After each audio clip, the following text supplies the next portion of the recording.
Je voudrais regarder en introduction avec vous l'expression qu'on retrouve dans Jean 8. Alors, je vous invite à regarder dans Jean 8, à partir...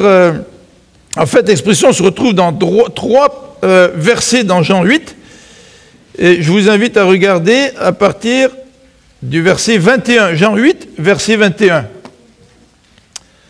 Jean 8, verset 21.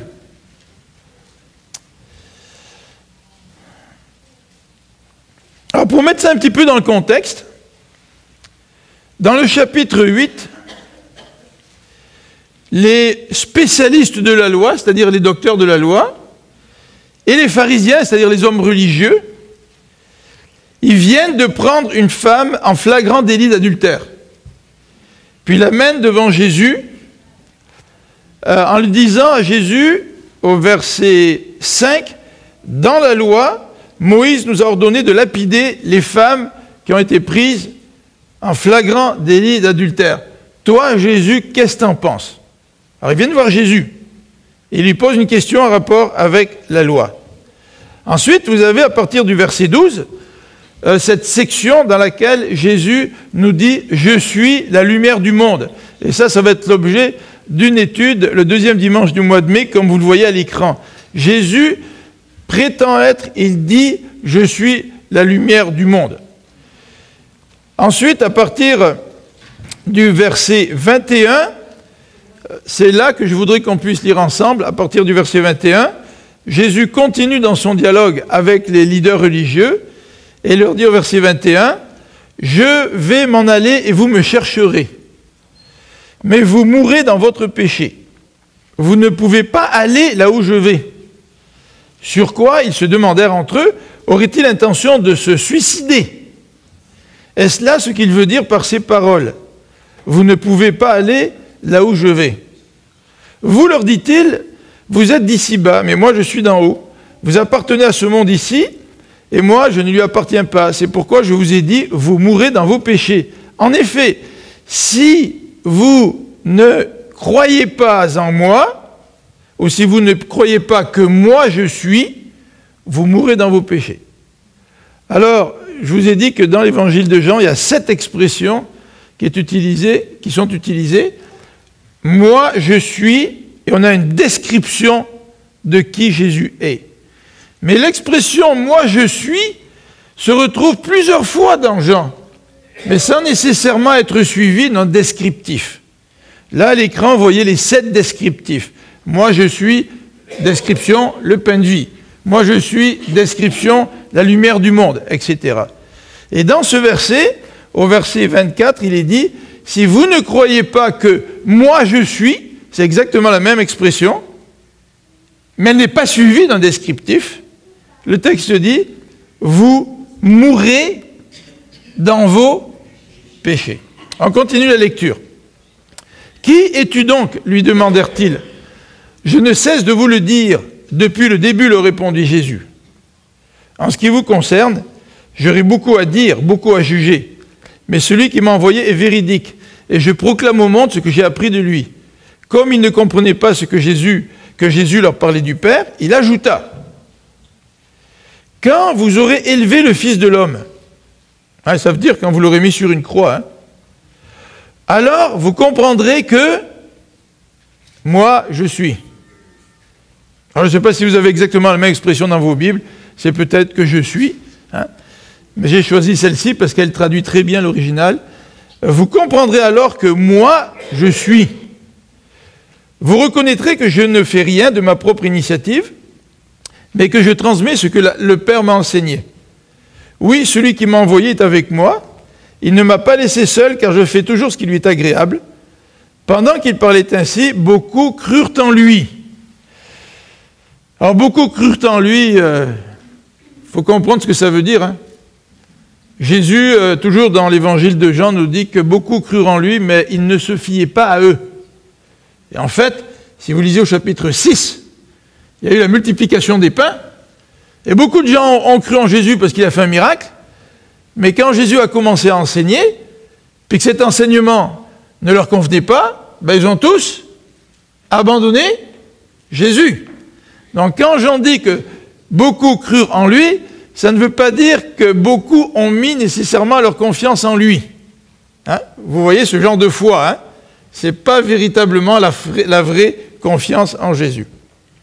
Alors on est au verset 31, et au verset 31, on répète l'expression. Alors Jésus dit aux Juifs qui avaient mis leur foi en lui, « Si vous vous attachez à la parole que je vous ai annoncée, vous êtes vraiment mes disciples. Vous connaîtrez la vérité et la vérité fera de vous des hommes libres. » On a soif de liberté aujourd'hui, hein? Mais de vraie liberté, là. Pas d'une liberté qui n'est que l'expression d'un esclavage. Hein? Un esclavage qui vient de l'intérieur. Verset 33. « Nous, lui répondirent-ils, nous sommes la postérité d'Abraham. Nous n'avons jamais été esclaves de personne. Comment peux-tu dire vous serez des hommes libres? Voyons donc, vous n'avez jamais été esclaves de personne. Depuis le 6e siècle, les Juifs sont sous la domination des étrangers. D'abord, ils ont été dominés même avant le 6e siècle par les Assyriens, ensuite les Babyloniens, ensuite ils sont revenus chez eux, mais ils ont été sous la domination de toutes sortes de pays, de toutes sortes de... Oui, c'est ça, à un moment donné, c'était aussi les Grecs, c'était les Séleucides, et puis pour finir, c'était les Romains. Alors c'est un peu surprenant de voir que ces Juifs disent à Jésus, « Nous n'avons jamais été esclaves de personne. » Hein, c'est un petit peu la réponse de nos contemporains aujourd'hui quand on leur parle de Jésus et qu'on leur dit que Jésus est venu nous apporter la liberté. Ils vous disent, non, moi je suis esclave de personne. Non, tu es esclave de personne, mais dans la société, il y a des gens qui abusent des autres. Il y a des gens qui sont esclaves de l'alcool, qui sont esclaves de la drogue, qui sont esclaves de l'argent, qui sont esclaves de leur passion, qui sont esclaves de, finalement, toutes sortes de choses. Et quand ils entendent le message de Jésus, ils répondent exactement comme ces Juifs. À nous, nous sommes et nous avons été esclaves de personne. Alors on continue. Vraiment, je vous l'assure, au verset 34, leur répondit Jésus, « Tout homme qui commet le péché est esclave du péché. »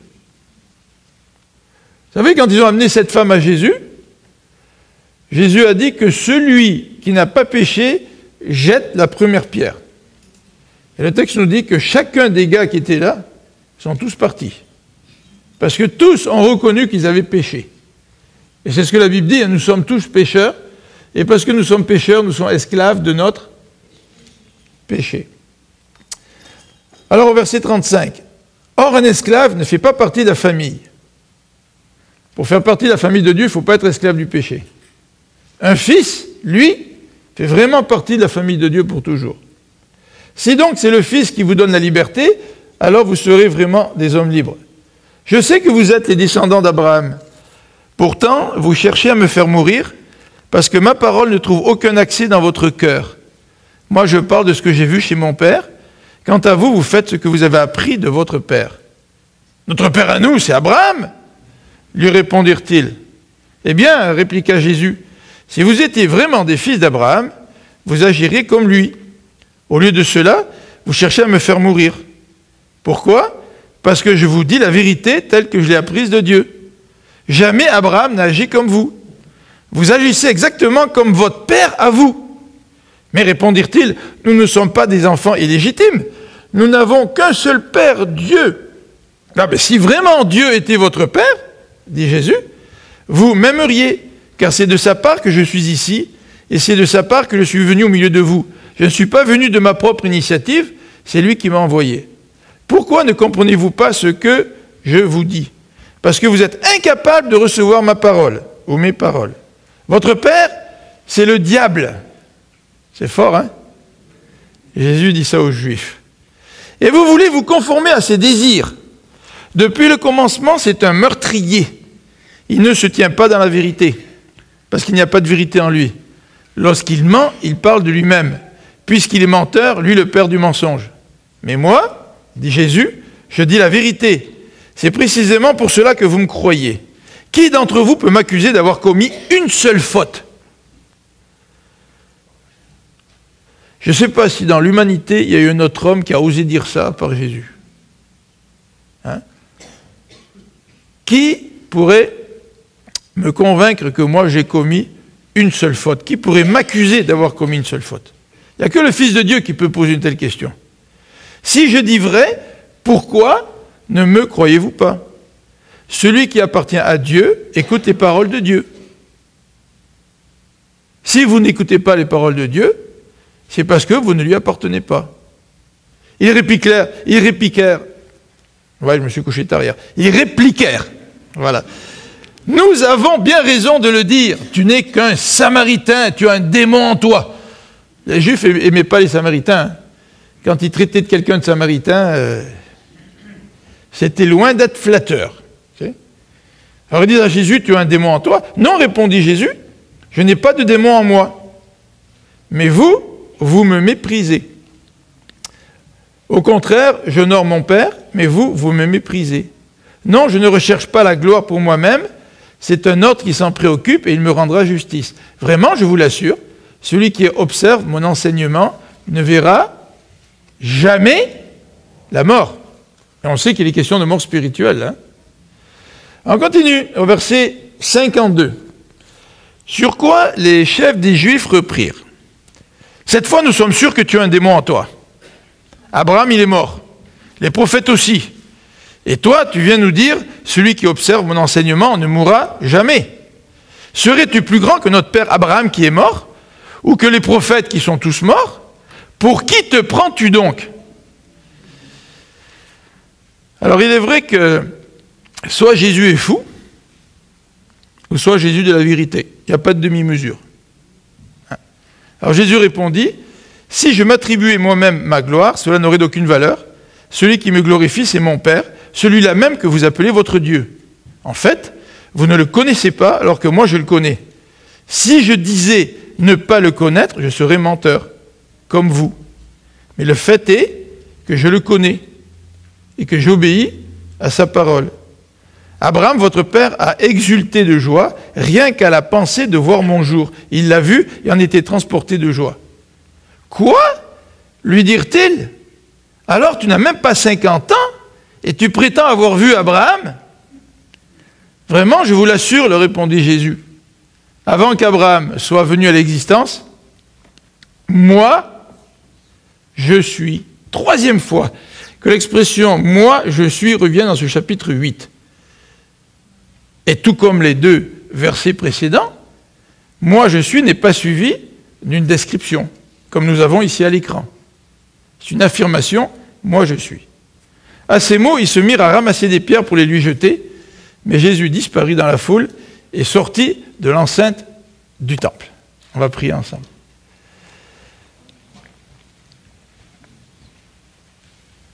Seigneur Jésus, ce matin, nous voudrions vraiment te demander de nous éclairer, de nous guider et de te révéler davantage à chacun d'entre nous.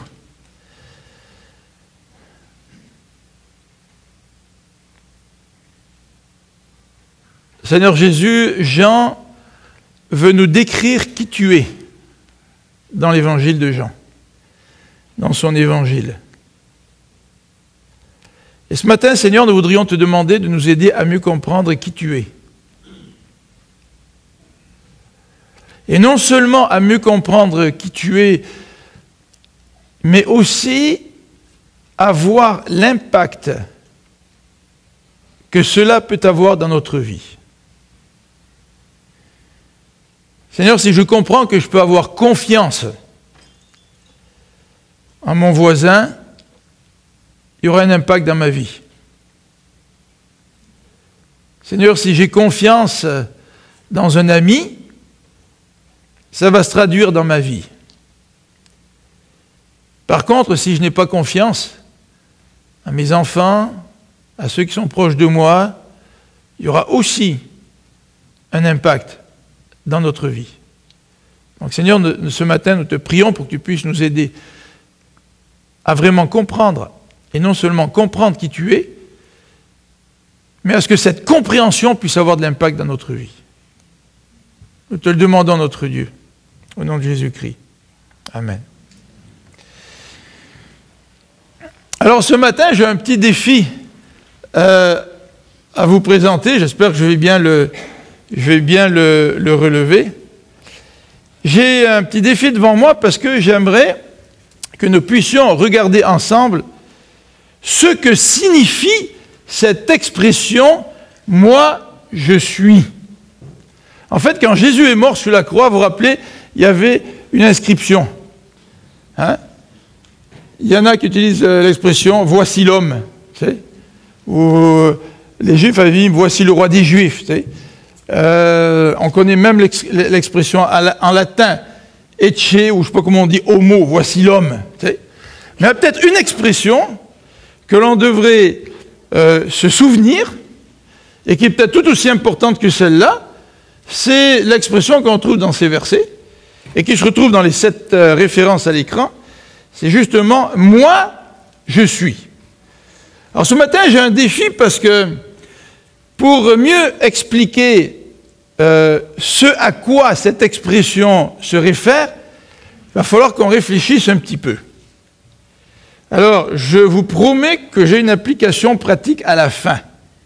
Mais avant d'arriver à l'application pratique, il va falloir réfléchir un petit peu puis faire des liens avec des passages de l'Ancien Testament, et notamment avec le livre d'Ésaïe. Alors, on va lire plusieurs textes ce matin. J'espère que je ne vais pas aller trop vite. Si jamais vous avez des questions, peut-être qu'on aura un petit peu, peut-être 5 minutes pour les questions avant de prendre le repas du Seigneur. Alors voici donc le titre que j'ai choisi, qui n'est pas très original. « Moi je suis », et dans l'original, en grec, on dit « ego eimi ». Alors sur les 2 mots grecs que vous avez à l'écran, vous en connaissez déjà un. C'est bon, hein? Ego.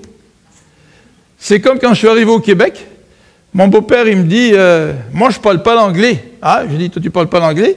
Mais il me parlait de la canne de bean, il me parlait de truck, il me parlait de, je ne sais pas, toutes les expressions qu'on utilise au Québec, qui sont tous tirées de l'anglais. Puis à un moment donné, j'ai dit, mais tu ne parles pas l'anglais, mais tu as plein d'expressions anglophones dans ton vocabulaire. Alors c'est un petit peu pareil. Nous, on a des expressions dans notre vocabulaire qui viennent du grec. Alors on parle grec un peu plus qu'on peut s'imaginer ego. Hein? Ego, ça veut dire moi ou moi-même. Et quand on utilise des verbes en grec, on peut très bien utiliser le verbe tout seul, suis. Puis si c'est suis, tu sais que le sujet, c'est je. Il est sous-entendu le sujet. Et quand tu dis ego devant le verbe, ça ne veut pas dire je suis. Ça veut dire que tu veux mettre un accent sur le sujet. Ça veut dire que tu dis moi, je suis. Vous comprenez là? Quand on dit en français lui, il est grand. C'est qu'on met un accent sur le sujet. En grec, d'habitude, tu dis le verbe, tu n'as pas de sujet. Selon la manière dont il est écrit, tu sais quel est le sujet, mais il n'est pas écrit le sujet. Et là, dans ce passage, Jésus veut mettre un accent. Quand il dit « moi, je suis », c'est que Jésus veut vraiment se distinguer en disant ça. « Moi, je suis ». Alors, on va regarder la fréquence de cette expression-là. On va regarder aussi la traduction, et on va faire un petit peu allusion aux témoins de Jéhovah. Alors, je ne veux pas parler des témoins de Jéhovah pour critiquer les témoins de Jéhovah. Il y a des gens très bien chez les témoins de Jéhovah. Ma fille était à l'école avec une copine qui était témoin de Jéhovah. Et puis, on est même allé au mariage de cette jeune fille, si je me souviens bien, à Rosemère. On était invités. Alors, on est allé à l'église. Enfin, ils appellent ça le temple du royaume. Donc, j'ai rien contre les témoins de Jéhovah. Mais on va faire une comparaison entre la manière dont eux comprennent ce texte. Moi, je suis. D'accord? Et donc, ça va toucher la traduction. On va regarder un petit peu le sens. Qu'est-ce que Jésus veut dire quand il dit « moi, je suis ». Alors, premièrement, la fréquence. Alors, si vous voulez prendre dans vos Bibles, on va regarder donc plusieurs textes dans Jean pour commencer. Le premier, c'est juste un petit rappel de ce qu'on vient lire. La première expression de « moi, je suis » se retrouve au verset 24 du chapitre 8. Donc, je vous relis le contexte. Chapitre 8, verset 24. « C'est pourquoi, moi, je vous ai dit, vous mourrez dans vos péchés. En effet, si vous ne croyez pas que moi, je suis, vous mourrez dans vos péchés. » Qu'est-ce qu'il veut dire là, « moi, je suis » Verset 28, donc quelques versets plus bas. « Lorsque vous aurez élevé le Fils de l'homme, c'est-à-dire quand il aura été élevé sur la croix, alors vous comprendrez que moi, je suis. Qu'est-ce que les Juifs ne comprenaient pas? Qu'est-ce qu'ils vont comprendre plus tard, après la mort de Jésus? Et le dernier endroit dans ce chapitre où l'expression se retrouve, c'est au verset 58, alors que les Juifs parlent avec Jésus d'Abraham, et Jésus leur dit au verset 58, « Vraiment, je vous l'assure, leur répondit Jésus, avant qu'Abraham soit venu à l'existence, ou même avant que Abraham soit, moi, je suis. » Vous retrouvez cette expression dans Jean 13 au verset 19. Alors si vous tournez avec moi, dans Jean 13, au verset 19, nous allons lire ce passage. Et le passage, c'est dans le contexte où Jésus vient de laver les pieds à ses disciples et il leur dit que quelqu'un va le trahir. Donc Jésus est en train de parler de l'avenir, hein, l'avenir assez proche. Donc Jean 13, verset 19. « Je vous le dis dès maintenant, avant que cela ne se produise, pour qu'au moment où cela arrivera, vous croyez. » Donc là, il parle de la foi, là. Hein? Vous croyez quoi?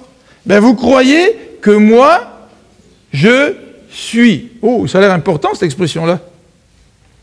C'est relié à la foi.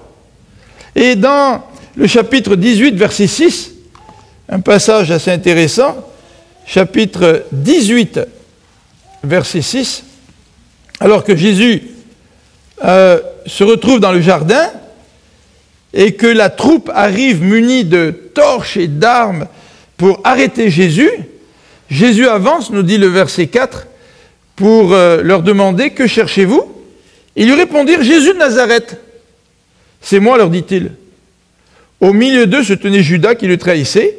Et au moment même où Jésus leur dit, qu'est-ce qu'il leur dit, Jésus? Qu'est-ce que vous avez dans vos Bibles? Vous avez « c'est moi ». Ben, ce n'est pas la bonne traduction, c'est « moi ». La traduction, c'est « moi, je suis ». C'est pas « c'est moi ». C'est pas « me voici ». Il n'est pas en train, là, de dire « Jésus, vous cherchez qui ?» Ben, je cherche Jésus, ben me voilà. Pas ça qu'il est en train de dire.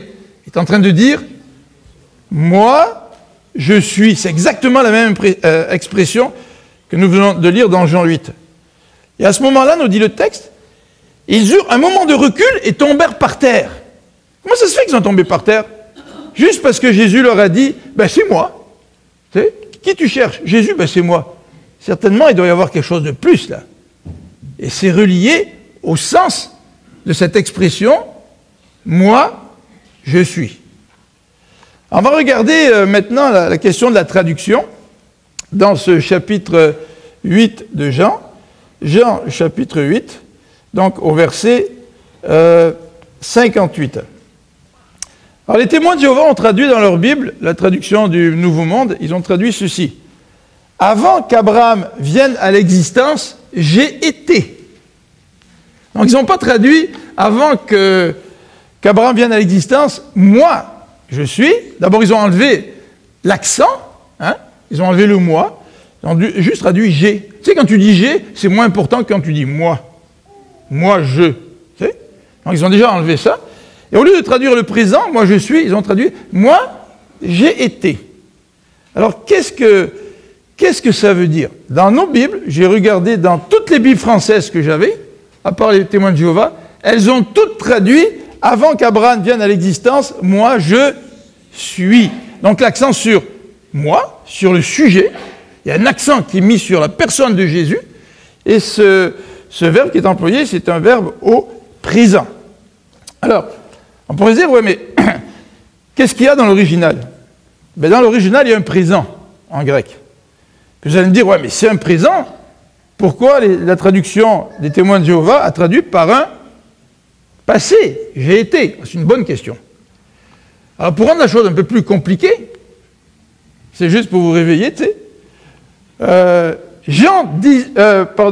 dans Jean 15, on va regarder dans Jean 15, tous ensemble. Jean 15. Alors, je vous avais dit hein, qu'on allait avoir un petit défi ce matin. Il y a des gens parfois qui nous posent des questions en rapport avec les témoins de Jéhovah. Pourquoi les témoins de Jéhovah disent ça? Qu'est-ce qu'on peut leur répondre? Alors, en tout cas, il y a un aspect sur lequel, ce matin, on s'arrête pour pouvoir leur répondre. Jean 15, verset 27. Alors, Jésus parle du Saint-Esprit, qui va rendre témoignage de lui. Et au verset 27, il dit, « Et à votre tour, vous serez mes témoins, car depuis le commencement, vous avez été à mes côtés. » Moi, c'est ce que j'ai dans ma Bible, dans la Bible du semeur. Vous avez été à mes côtés. Dans certaines de vos Bibles, vous êtes à mes côtés. Bon, c'est le passé ou c'est le présent? Alors en fait, dans l'original, c'est le présent. Alors un témoin de Jéhovah pourrait te dire, ben oui, tu vois, on peut traduire le présent par le passé. Mais pourquoi ici des Bibles traduisent dans Jean 15, 27 par le présent et d'autres par le passé? Ben c'est le contexte. Et dans le contexte, il nous dit au verset 27, « Depuis le commencement ». Alors si tu parles du commencement, ben, tu peux très bien dire « Vous avez été ». Mais ça veut dire « Vous avez été à mes côtés depuis le commencement jusqu'à aujourd'hui ». Et dans ce contexte, on peut très bien traduire aussi « Depuis le commencement, vous êtes avec moi ». Donc il y a deux possibilités. Le contexte le permet très bien. Mais d'aucune façon, le contexte dans Jean 8 nous permet de traduire l'expression par un passé. En fait, il se retrouve dans Jean 8 à 3 reprises. Verset 8, on le voit ici à l'écran, 8, 24, 28 et 58. Dans les 3 passages, le contexte nous indique qu'on devrait traduire par le présent. Moi, je suis. Vous allez dire, c'est casse-pied cette affaire-là, pourquoi tu nous parles de ça? Ben, c'est en rapport avec le sens. C'est important si tu mets un présent ou si tu mets un passé. C'est important si tu mets un indicatif ou un subjonctif ou un conditionnel. Ça exprime quelque chose. Alors, si vous dites, avant qu'Abraham vienne à l'existence, j'ai été, ça veut dire que tu mets seulement l'accent sur la préexistence de Dieu. C'est-à-dire, Jésus, il était avant Abraham. Donc, il a existé avant Abraham. Mais est-ce que c'est ça que le verset dit? En fait, ce n'est pas ça que le verset dit. Le verset, en fait, nous parle de l'éternité de Jésus et de la divinité de Jésus. L'éternité de Dieu et l'éternité de Jésus. Pourquoi on peut dire cela? Regardez le verset 59, on y reviendra plus tard. Les Juifs sont en colère, là. Jésus vient de leur dire que leur père, c'est qui? C'est pas Abraham, c'est le diable. Bon, imaginez-vous, quelqu'un vous dit, votre père, c'est le diable. Donc, normalement, tu devrais réagir assez fortement. Mais ce n'est pas à ce moment-là qu'ils ont décidé de lapider Jésus. Ils ont décidé de lapider Jésus quand Jésus vient de dire, dans Jean 8, « Moi, je suis ». Donc, s'ils ont décidé de lapider Jésus après que Jésus ait dit « Moi, je suis », c'est que quand Jésus a dit « Moi, je suis », c'est plus grave pour eux que de se faire traiter enfant du diable. Alors, qu'est-ce qu'il a voulu dire, Jésus? Ben, Jésus, il a voulu dire par ses paroles qu'il était Dieu. Et dans la loi, celui qui blasphème et qui prétend être Dieu devait être puni par la mort, par la lapidation. Alors encore une fois, soit Jésus est fou d'affirmer qu'il est Dieu, ou soit c'est vrai. Est-ce que Jésus ne tenait pas à sa vie? Est-ce qu'il était suicidaire? Pourquoi il n'a pas caché ça sous silence? S'il croyait, ben, il pouvait le croire, mais qui garde ça pour lui, toi. Maintenant, il l'a dit aux pharisiens, aux autorités religieuses de l'époque. Alors, ce que je voudrais regarder avec vous pour démontrer davantage que cette expression « moi je suis » parle de Jésus qui se considère comme Dieu, j'aimerais qu'on regarde quelques textes dans l'Ancien Testament. Avant de regarder dans l'Ancien Testament, et en particulier dans Ésaïe, et tout d'abord on va commencer dans l'Exode. Alors, pour regarder dans l'Ancien Testament, vous savez que l'Ancien Testament a été écrit en hébreu, mais il y a aussi une traduction grecque de l'Ancien Testament, et le Nouveau Testament a été écrit en grec. Donc Jean, quand il cite l'Ancien Testament, il le cite en grec. Hein? C'est en grec que c'est écrit le Nouveau Testament, il ne va pas le citer en hébreu. Alors il cite en grec. Et la version de l'Ancien Testament en grec, on appelle ça la version des Septante. Vous voyez le petit chiffre à l'écran, là, en chiffre romain, ça c'est 50, le L, XX c'est 10 et 10, donc ça fait 50 et 10 et 10, ça fait 70. On appelle ça la Septante, c'est-à-dire c'est tout l'Ancien Testament qui a été traduit en grec. D'accord? Alors, je vous ai dit ce matin qu'on avait un défi devant nous, hein? Vrai? Ouais? Bon. Vous êtes avec moi? Ouais, c'est bon. Ben, je n'ai pas entendu assez de oui. Vous êtes avec moi? Oui. Ah ouais, c'est bon. Alors, on a d'abord pensé que quand Jésus dit « moi, je suis », ça faisait référence au texte de l'Exode quand Moïse a vu ce buisson ardent et que Dieu lui a dit, qu'est-ce que Dieu lui a dit? Ben, littéralement, Dieu lui a dit « moi, je suis ». Puis c'est exactement les mêmes mots qu'on retrouve dans l'Ancien Testament, « ego eimi », mais il y a deux autres mots qui sont ajoutés. Moi, je suis celui qui existe. Ou littéralement, moi, je suis l'existant. Alors ça, c'est intéressant. Parce que dans Jean 8, au verset 24, au verset 28 et au verset 58, dans le texte que nous avons lu, nous retrouvons simplement les mots « ego eimi », moi, je suis. Alors, est-ce que vraiment Jésus, quand il utilise cette expression « moi, je suis », est-ce que Jésus se réfère à ce moment où Moïse a vu le buisson ardent et qu'il a reçu son appel pour aller libérer le peuple et que Dieu s'est identifié comme étant celui qui est? Est-ce que c'est vraiment à ça auquel Jean pensait? Ben moi, je voudrais vous suggérer que pas nécessairement. Je voudrais vous suggérer que Jean ne pensait pas en premier lieu à Exode, ou Jésus ne pensait pas en premier lieu à Exode quand il a utilisé ces paroles en disant « moi je suis ». Alors, à quoi Jésus pouvait-il bien penser? Bien, Jésus pensait à des textes d'Ésaïe. Et en fait, Ésaïe, c'est un livre de l'Ancien Testament qui est souvent utilisé par Jean. Et là, on va voir comment Jean utilise Ésaïe pour montrer que Jésus est Dieu. Alors, on va regarder quelques textes ensemble. Et vous allez regarder avec moi, regardez dans Ésaïe au chapitre 41, verset 4. Ésaïe, chapitre 41, verset 4. On va regarder plusieurs textes pour comprendre l'influence du livre d'Ésaïe dans l'évangile de Jean. Alors, Ésaïe, chapitre 41, verset 4. Alors, je vous lis dans ma version, peut-être vous n'avez pas toute la même version. Qui accomplit cela? Qui le fait arriver? Qui appelle à la vie les générations d'hommes dès le commencement? C'est-à-dire, qui est-ce qui donne la vie? Moi, l'Éternel, moi qui suis le premier et qui suis avec les derniers, oui, c'est bien moi. En fait, littéralement dans le texte, c'est marqué « oui, moi je suis ». Exactement littéralement. C'est marqué « ego eimi » dans ce texte-là. Et même dans l'hébreu, vous avez l'expression, j'ai marqué ça à l'écran là, si on veut faire un peu d'hébreu ce matin, « ani ou ». Ça veut dire « moi je suis », littéralement. C'est exactement la même expression que Jésus réutilise dans Jean chapitre 8.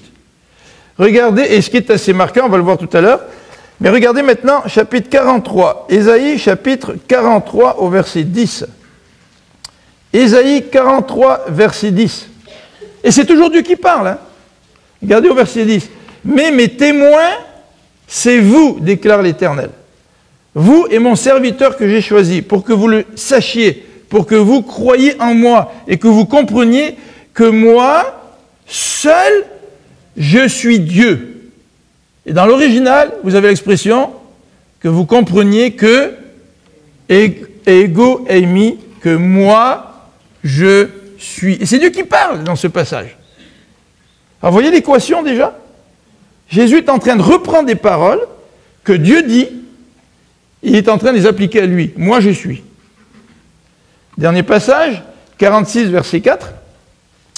Si on regarde au chapitre 46 d'Ésaïe, au verset 4, Ésaïe 46, verset 4, « Je resterai le même jusqu'à votre vieillesse, et je vous soutiendrai jusqu'à vos cheveux blancs. C'est moi qui vous ai soutenu, et je vous porterai, oui, je vous soutiendrai et vous délivrerai. » Alors, je regarde si j'ai la bonne référence. Oui, dans ce passage aussi, dans l'original, il est dit, encore une fois, « moi je suis ». Alors, dans les traductions, on le fait pas nécessairement ressortir. Alors, ce qui est remarquable, c'est que dans ces passages, dans ces trois passages d'Ésaïe, au verset chapitre 41, 43 et 46, l'expression « moi je suis » est à la fin du verset, tout le temps. « Moi je suis ». Dieu dit quelque chose, puis il dit « moi je suis ». Exactement comme Jésus. Jésus, il parle aux pharisiens, puis il dit « avant qu'Abraham était, moi je suis ». Ça termine la phrase « moi je suis ». Alors vous avez deux autres versets dans Ésaïe, et je vais les passer. Vous avez aussi encore la même expression dans Ésaïe 43, 25 et dans Ésaïe 51, 12, où il a encore dit, c'est Dieu qui parle, et Dieu dit « moi je suis ».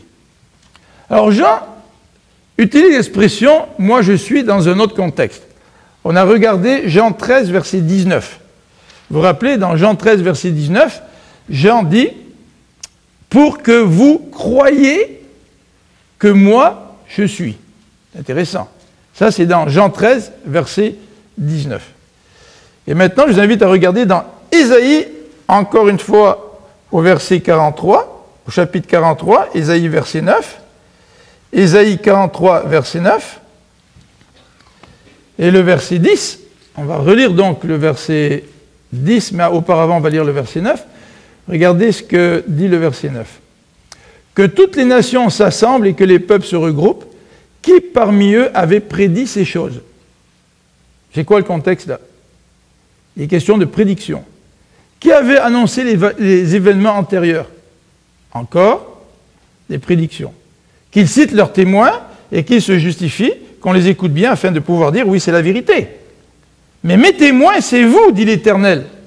Vous et mon serviteur que j'ai choisi. Pour que vous le sachiez et que vous croyiez que moi, je suis. C'est exactement ça qu'il y a dans l'original. Et si vous regardez dans Jean 13, 19, Jésus est en train de parler à ses disciples en leur disant « quelqu'un va me trahir ». Jésus est en train de parler de prédiction, d'un événement qui va arriver, tout comme dans Ésaïe, il parle de prédiction et dit la même chose pour que vous croyiez que moi je suis. Et là, on retrouve dans Jean 13 et dans Ésaïe 43, exactement dans la version grecque de l'Ancien Testament, on retrouve exactement les mêmes mots dans Jean 13, 19 et dans Ésaïe 43, 9 et 10. Exactement les mêmes mots. Et dans Ésaïe 43, ça s'applique à Dieu. Dieu dit « pour que vous croyiez que moi je suis ». Et dans Jean, lorsqu'il parle à ses disciples, après leur avoir lavé les pieds, puis leur dire qu'il va être traduit et qu'il va être trahi, Jésus leur dit « je vous dis ceci pour que vous croyiez que moi je suis ». Exactement la même chose, les mêmes paroles que dans l'Ancien Testament, dans Ésaïe, les mêmes paroles qui s'appliquent à Dieu, Jésus les reprend et les applique à qui? À lui-même. Intéressant de regarder ça. Alors, quelle est l'interprétation de cette expression « moi je suis » ? Ben, j'aimerais vous suggérer que ce que Jésus veut dire en disant « moi je suis », il veut dire qu'il a la même nature que Dieu. Il est en train de parler de deux personnes qui ont la même nature. Jésus est en train de dire « moi je suis Dieu et j'ai la même nature que mon Père qui est Dieu ». En fait, cette affirmation-là de Jésus, elle rentre tout à fait dans ce que Jean veut transmettre dans son évangile. Alors ici, j'ai oublié d'enlever le 1, excusez-moi. Mais dès le début, dans Jean chapitre 1, si vous voulez tourner avec moi dans Jean chapitre 1, on va regarder des versets que vous connaissez tous très bien. On va regarder 3 versets. Jean au chapitre 1, verset 1er. Vous le connaissez certainement. Jean chapitre 1, verset 1er. Il nous est dit « Au commencement était celui qui est la parole de Dieu. Il était avec Dieu. Il était lui-même Dieu. » Alors une petite parenthèse pour parler d'interprétation des témoins de Jéhovah. Comme je vous l'ai mentionné, je n'ai rien contre les témoins de Jéhovah. Mais quand il y a des différences, il faut les souligner, les expliquer. En fait, si un témoin de Jéhovah vient à votre porte, frappe à la porte, et que vous discutez de la divinité de Jésus, et que vous citez ce verset 1, les témoins de Jéhovah vont vous dire, il n'y a pas d'article à un endroit, donc ça ne veut pas dire que la parole était Dieu, donc que Jésus était Dieu, il n'y a pas d'article, donc c'est un petit Dieu, c'est pas vraiment Dieu. Vous avez déjà entendu ça? Hein? En fait, la meilleure réponse à dire aux témoins de Jéhovah est de dire, écoute, tu n'as pas très bien lu l'évangile de Jean. Parce que dans tout l'évangile de Jean, Jean passe son temps à dire de différentes façons que Jésus est Dieu. Alors commence pas à astiner avec un article qui serait là ou qui ne serait pas là. De toute façon, d'un point de vue grammatical, ce n'est pas justifiable. Mais si on n'est pas qualifié pour discuter à ce niveau-là, ce n'est pas la peine d'embarquer là-dedans. Hein. Il faut connaître un peu le grec pour ça. Ce n'est même pas la peine d'embarquer là-dedans. En fait, Jean est en train d'utiliser son évangile pour démontrer de différentes façons que Jésus est Dieu. Et une façon de démontrer que Jésus est Dieu, il utilise l'expression ego eimi, c'est-à-dire moi, je suis. Et il va l'utiliser 7 fois, comme on a vu tout à l'heure. Et dans les 7 fois, quand il dit « je suis le chemin, la vérité et la vie », quand je suis la résurrection, quand je suis la porte, quand je suis le berger, etc., à chaque fois, en étudiant dans l'Ancien Testament, on voit que tout ça, ça s'applique à qui? À Dieu. Donc Jean veut démontrer que Jésus est véritablement Dieu. Un exemple dans Jean, que Jean veut démontrer que Jésus est vraiment Dieu, dans Jean 12. Alors je vous invite à regarder dans Jean 12, puis mettez un doigt dans Ésaïe au chapitre 6. Donc dans Jean 12, à partir du verset 39. Jean 12, verset 39. Pourquoi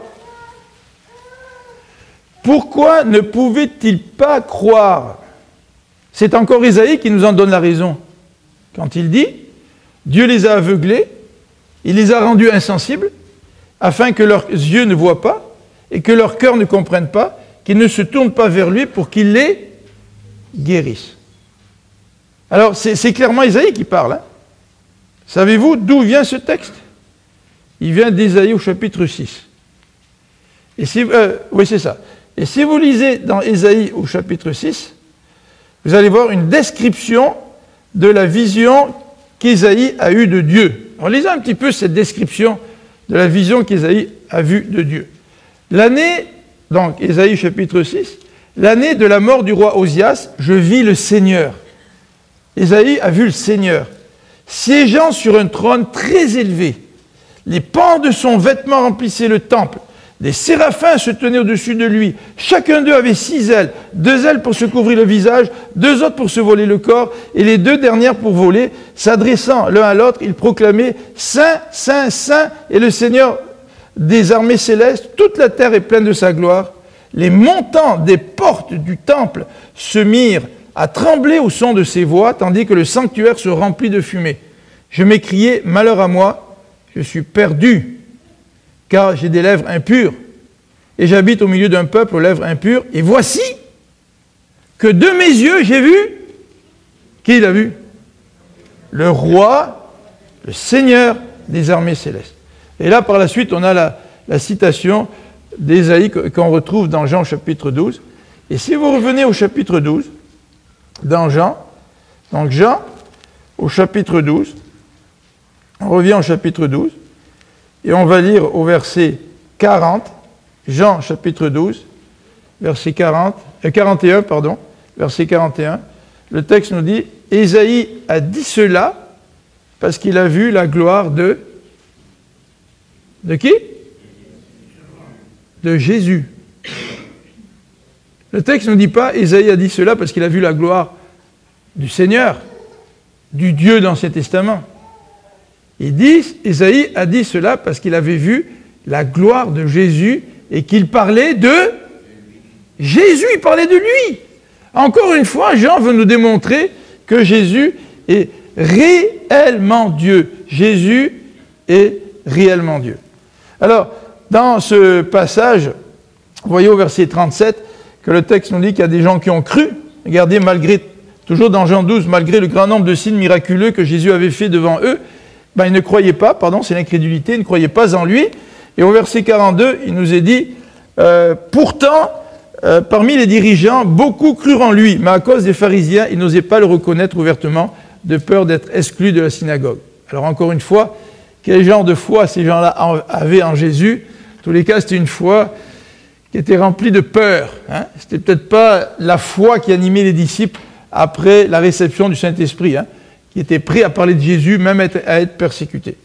Alors voilà un petit peu l'interprétation de notre passage là, ego, eimi, moi je suis. Dans tout le contexte de Jean, Jean veut démontrer que Jésus est réellement Dieu. Alors on va terminer avec un autre élément, c'est celui de la lapidation. Je vous l'ai mentionné il y a quelques instants, on va terminer avec ça.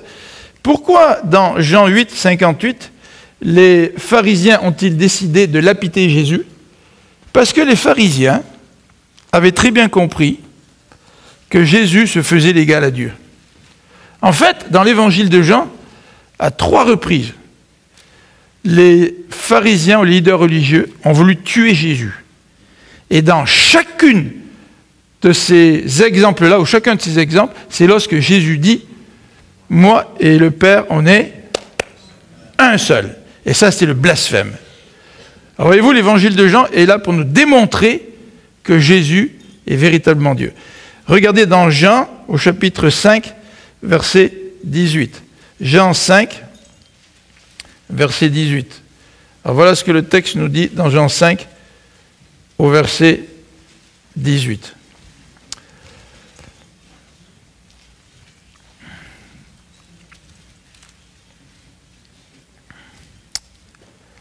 Alors, on va peut-être lire oui, c'est ça, le verset 18. Cette remarque, lorsque Jésus dit au verset 17, « Mon Père est à l'œuvre jusqu'à présent, et moi aussi je suis à l'œuvre. » Cette remarque fut pour eux une raison de plus pour chercher à le faire mourir.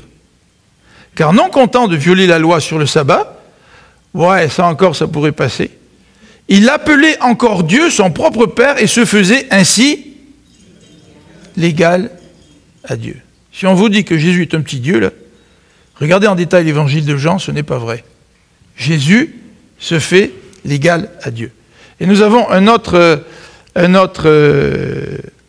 passage dans Jean, au chapitre 10, versets 30 à 33. Jean, chapitre 10, versets 30 à 33.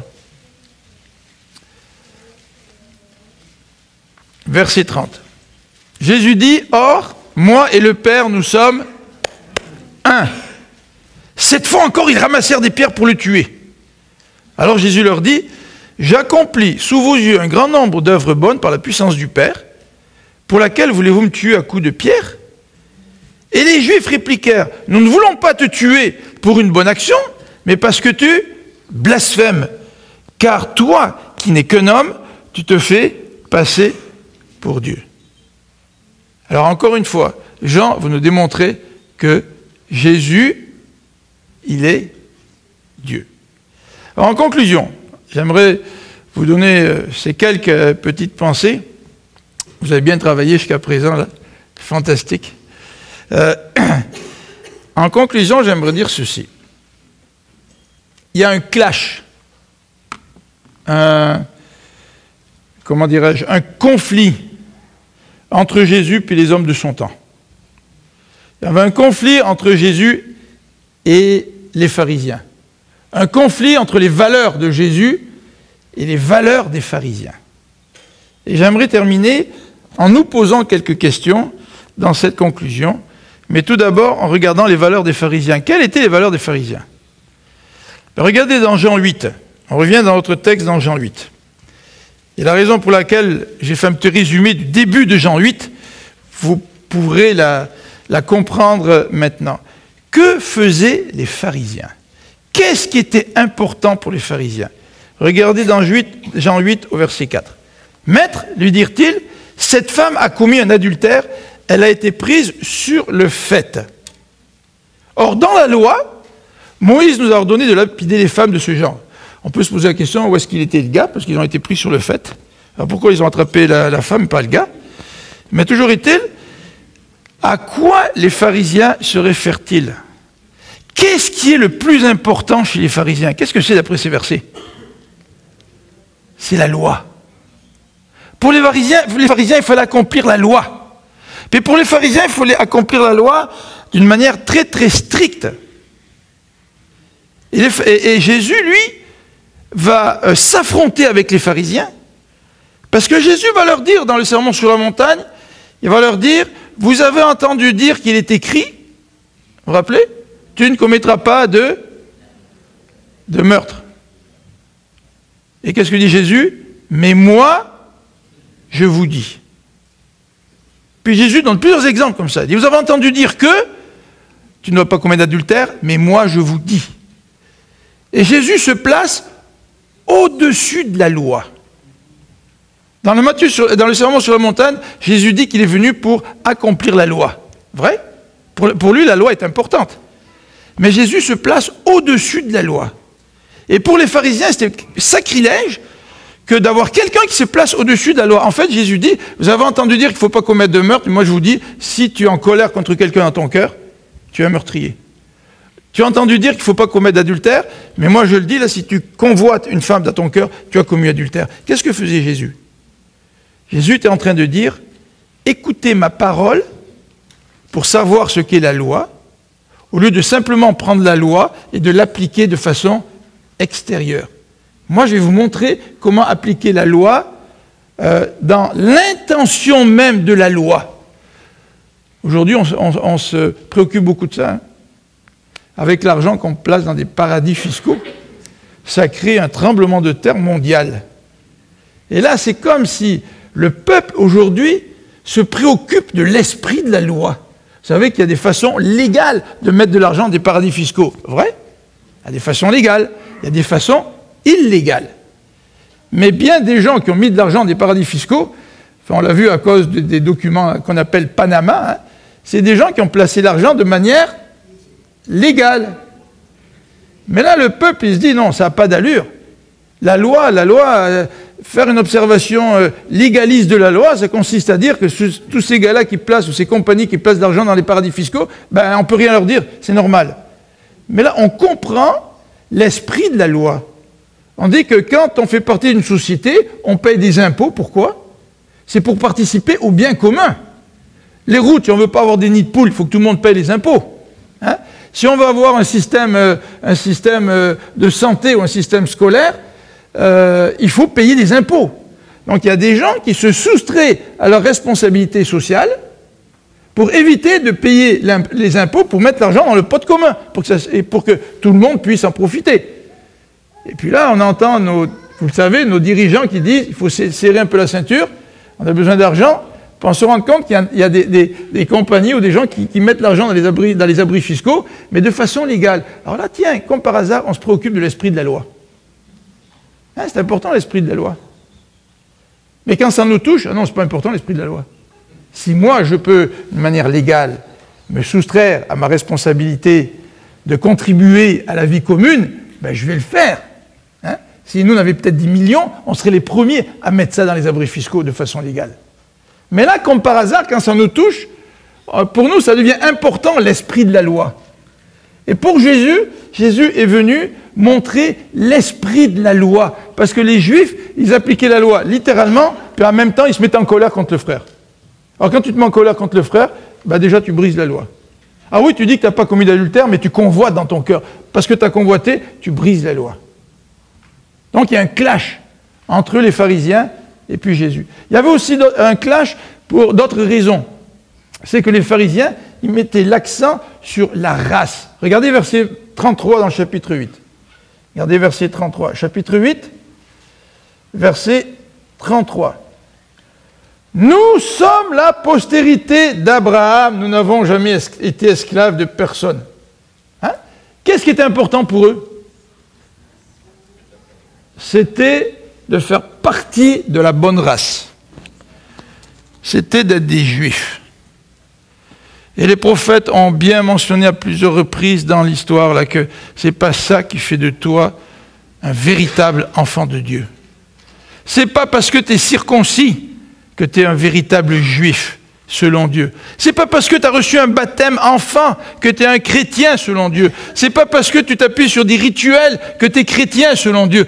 En quelque sorte, ce qui se passe, c'est que vous avez deux valeurs du monde qui s'affrontent. Celle des pharisiens qui s'appuient sur la loi, qui s'appuient sur les rituels, qui s'appuient sur la race, et celle de Jésus qui est en train de dire, non, non, non, si vous voulez entrer dans le royaume de Dieu, qu'est-ce qu'il faut faire? Pas appliquer la loi. Il faut faire mieux que ce que les pharisiens font. Pour entrer dans le royaume de Dieu, ce n'est pas la race qui compte. Ce n'est pas important d'être circoncis. ou la nourriture, ou s'abstenir de nourriture, ou faire des fêtes. C'est pas vrai. Ce que Jésus est en train de dire, si tu veux rentrer dans le royaume de Dieu, il faut venir à qui? Il faut passer par moi. Vous vous rappelez les disciples qui, le jour du sabbat, prennent du blé, puis ils le frottent dans la main, puis les pharisiens sont choqués parce que les Juifs ne respectent pas le sabbat. Les Juifs passaient par la loi. Les Juifs passaient par les traditions. Et aujourd'hui, j'aimerais vraiment nous poser une question.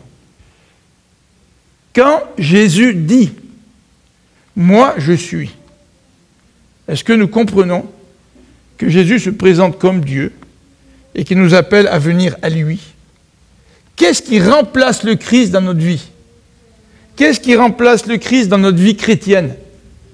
Qu'est-ce qui fait que nous savons que Jésus est le Fils de Dieu, mais dans le fond, dans notre quotidien, dans notre vie de tous les jours, nous n'allons pas à Christ. Nous n'allons pas à celui qui dit « Moi, je suis », à celui qui se fait l'égal de Dieu. En fait, il y a un clash vraiment entre les pharisiens et Jésus, parce que Jésus attire les gens à lui. Est-ce que vous voulez attirer des gens à l'église ici? Est-ce que vous voulez attirer des gens à votre façon de faire les choses? À votre façon de penser? Est-ce que vous voulez avoir des petits disciples qui vous suivent et qui vont ressembler à Philippe, là? Vous pouvez mettre votre prénom. Ou est-ce que vous voulez que Jésus attire les gens à lui et qu'il vous utilise pour attirer les gens à lui? C'est lui le Fils de Dieu. C'est lui Dieu. Moi, je suis, dit Jésus. Regardez en chapitre 8, rapidement. Chapitre 8, verset 13. Regardez chapitre 8, verset 13. Toutes les fois que Jésus parle en jeu, là-dessus, les pharisiens lui répondirent, « Tu te rends témoignage à toi-même. Ton témoignage n'est pas vrai. Si Jésus est Dieu, son témoignage est vrai. Si Jésus est Dieu, c'est à lui que tu dois aller. Et pas simplement pour devenir chrétien, mais c'est à lui que tu dois aller dans ta vie chrétienne de tous les jours. Son témoignage, il est vrai. Regardez au verset 31, puis au verset 17 aussi. Oui, vous avez encore au verset 17, le témoignage commun de deux personnes n'est-il pas vrai? C'est ce qui est écrit dans votre loi. Eh bien, moi, je suis mon propre témoin, et le Père qui m'a envoyé me rend aussi témoignage. Il va parler au verset 31 de sa parole. Au verset 31, il parle de sa parole. Au verset 52, il parle de son enseignement. Si Jésus est vraiment Dieu, moi, je suis. C'est tellement important d'aller à Jésus.